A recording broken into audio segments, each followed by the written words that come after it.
নমস্কার দর্শক বন্ধুরা, রোডস অ্যান্ড প্যাটেলে সবাইকে স্বাগত জানাই। আমরা কিন্তু ব্রেকফাস্টে লুচি কচুরি খেয়ে থাকি, আবার অনেক সময় রাত্রেও লুচি আমরা খেয়ে থাকি। যাই হোক, মথুরার স্পেশাল বেলমি পুরি রেসিপিটা আজকে আপনাদের সাথে আমি শেয়ার করছি। আমার ভিডিও আপনাদের ভালো লাগলে অবশ্যই লাইক কমেন্ট শেয়ার করতে ভুলবেন না। সাবস্ক্রাইব করার সময় বেল নোটিফিকেশানটা ক্লিক করে নেবেন, তাহলে আমার রান্নার নতুন নতুন আপডেট সবার আগে আপনাদের কাছে পৌঁছে যাবে। এখানে বেলমি পুরি পুরটা বানাবার জন্য এখানে উড়দ ডাল বা বিউলির ডাল নিয়ে নিতে হবে। আপনারা চাইলেন সারা রাত এই ডালটাকে ভিজিয়ে রাখতে পারেন। তাছাড়া কম সময় থাকলে ডালটাকে কম আঁচে হালকা লাল করে আমাদেরকে ভেজে নিতে হবে। আমার খুব ভালো করে লাল করে ভাজা হয়ে গেছে। এরপর মিক্সি বাটিতে ঠান্ডা হতে দিয়ে দেব। আমি এখানে কড়াইয়ে 1 চামচ তেল আর একটু হিং বেশি করেই দেব। এরপর হলুদ গুঁড়ো, কাশ্মীরি রেড চিলি পাউডার মিক্সিতে আমার ঠান্ডা হয়ে গেছে, তাই আমি বেটে নিয়েছিলাম। এরপর ওই ডালটা আমরা এই তেলের মধ্যে অ্যাড করে কম আঁচে একটু ভালো করে নাড়াচাড়া করে ভেজে নেব। এরপর এর মধ্যে একটু লবণ অ্যাড করব। অ্যাড করার পর আবার একটু ভালো করে হালকা আঁচে একটু ভাজতে থাকবো। খুব ভালো করে ভাজা হয়ে যাওয়ার পর মিক্সি বাটির ধুয়ে জলটা এখানে অ্যাড করে দেব। আর একটু আমি এখানে জল অ্যাড করছি। যারা আপনারা ডালটাকে সারা রাত ভিজিয়ে রাখবেন তাদেরকে আর এভাবে জল দিয়ে আর ভাজতে হবে না, ডাইরেক্ট ভাজা হয়ে যাবে। যেহেতু আমি ডালটাকে ভিজিয়ে রাখিনি, তাই একটু জল দিয়ে ভালো করে নাড়াচাড়া করে নিচ্ছি।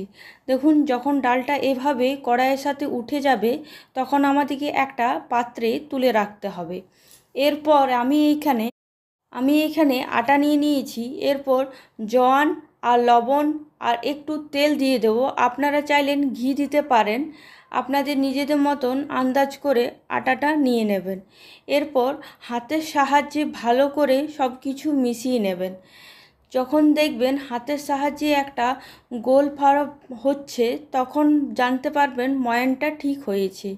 এরপর আমরা একটু একটু জল দিয়ে ভালো করে ডো তৈরি করে নেব।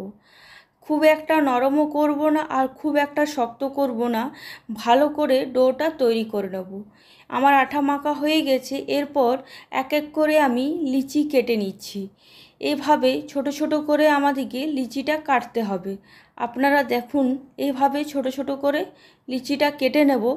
এরপর লিচি কাটা হয়ে যাওয়ার পর আমার লিচি কাটা হয়ে গেছে। এরপর একটা লিচি নিয়ে নেব, হাতের তালুর সাহায্যে ভালো করে গোল করে নেব। এরপর একটা বাটির আকারে আমরা এই লিচিটাকে তৈরি করব। আপনারা দেখতে পাচ্ছেন এভাবে আমরা করব, যেভাবে আমরা আলু ভরা করি সেভাবে একটা করব।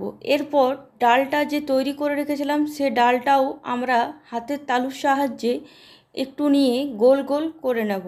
গোল করা হয়ে যাওয়ার পর আটার মাঝে রেখে নেব আর মুখটা ভালো করে বন্ধ করে দিতে হবে যাতে না ডালটা বেরিয়ে আসে। এরপর যে এক্সট্রা আটাটা থাকবে সেটা আমরা বাদ দিয়ে আবার হাতের তালুর সাহায্যে গোল করে আঙুলের সাহায্যে একটু চেপটে দেব। আপনাদেরকে আমি আরেকবার দেখিয়ে দিচ্ছি কিভাবে পুরটা আপনারা ভরবেন। এভাবে পুরটা ভরলে তাহলে আর বেরোবে না। এরপর আমি বেলে নেব।